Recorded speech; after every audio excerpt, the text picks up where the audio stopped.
Olá você, redação, conosco a produção do Bom Texto. O gêmeo que entra daqui a pouquinho trará informações redacionais de grande relevância. Olha, domínio da norma culta, fundamental. Você precisa escrever bem e, é claro, o rascunho serve para que, ao passar a limpo, observemos a ausência de acentos. Então, bom texto redacional, domínio da norma culta.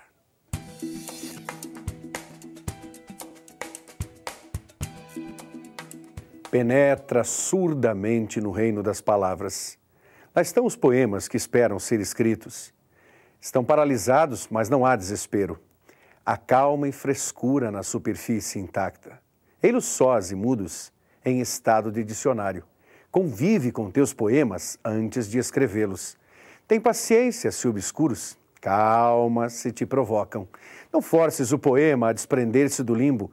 Não adules o poema. Aceita-o, como ele aceitará a sua forma definitiva e concentrada no espaço.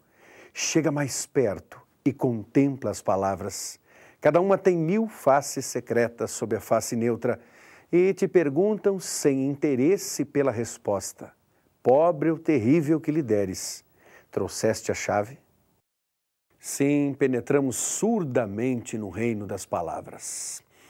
E eis que os poemas, e eis que as redações, e isso é que nos interessa. Olá, você que está conosco, começando este novo trabalho, este curso de produção de textos de redação. E nada como começar muito bem, na companhia do texto belíssimo de Carlos Drummond de Andrade, que também teve, como você, eu, nós, dificuldades para escrever. Escrever nunca foi fácil, e não o será, porque é um desnudar, como dissemos, é um desvelar, como dizemos, e é um colocar para fora as nossas intimidades. Muitas vezes, quando alguém lê um dos nossos textos, essa pessoa, ao ler, conhece um pouquinho do que somos, do que pensamos, do que queremos. Por isso é tão importante escrever bem, para que alguém observe o seu texto no papel e veja, puxa, é necessário que escrevamos da melhor maneira possível. Claro que para isso há algumas técnicas. E a nossa intenção não é trabalharmos exclusivamente as técnicas, longe disso, mas demonstrarmos alguns aspectos através de textos. Vejamos esse lindo texto que só poderia ter sido escrito por uma mulher, Helena Parente Cunha.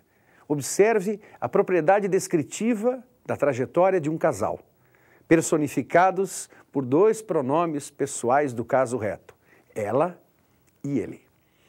Observe a narração de uma família, constituída pelo casal e por 5 filhos em sua plenitude.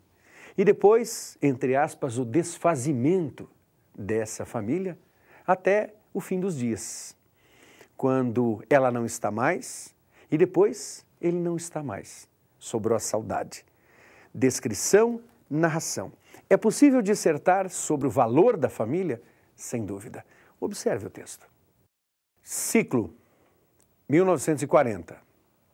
Ela, 1941. Ele, ela, 1942. Eles estão separados.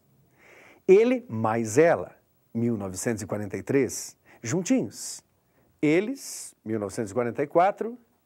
Eles mais ele, 1945. E eis que surge o fruto. Eles mais ele mais ela. Um segundo fruto, um casal para essa família em 1950. Eles, mais ele, mais ela, mais ela, mais ele, mais ele. Fábrica completa, família perfeita. 1964. 7 personagens da história. Eles, mais ele, mais ela, mais ele, mais ele, em 1970. Alguém não está mais com a família. Eles, mais ele, em 1975.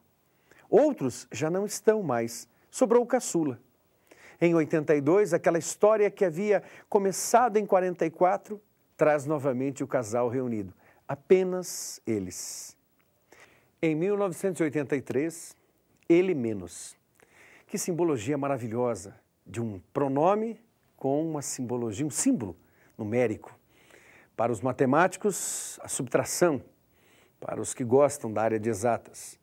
Para nós, da área humana, que observamos a subjetividade da coisa, o ele menos significa que perdeu uma parte fundamental de si. E aí me reporto, faço aqui um dialogismo, uma inter-relação com outro dos grandes mestres da escrita, Machado de Assis. Machado, quando escreveu para Carolina, querida, deitada ao leito do derradeiro leito, né? Aqui venho e virei, trazer-te flores arrancadas desta vida. Quando Machado menciona esse trecho poético, emocionado, diz ele o seguinte, que a vida de Machado, a partir de 1904, perdeu o seu valor, pois Carolina falecera. Da mesma forma, esse nosso personagem, conhecido apenas por ele, perde aquilo que lhe fazia ter sentido na vida. E depois, no ano seguinte, ele falece. Sim, o ciclo da vida. O ciclo se perfez ali. Podemos retirar a descrição disso? Claro. A descrição se fez presente através de imagens que para nós ficaram claras em determinado momento. A clareza da família constituída, da união. A clareza dos filhos que vão nascendo. E depois a família vai se desagregando por várias maneiras. Ou porque os filhos viajaram, ou porque os filhos casaram também, constituindo as suas famílias, e assim o ciclo da existência, da célula máter da sociedade permanece, prevalece, ou porque houve algum incidente com eles, talvez relacionado às décadas, ou especificamente àqueles anos. Olhemos para 64 e 70. Neste período de 6 anos, a família está agregada e depois desagregada. Teria sido algo relacionado ao regime militar brasileiro? A Helena, parente Cunha, pode revelar isso.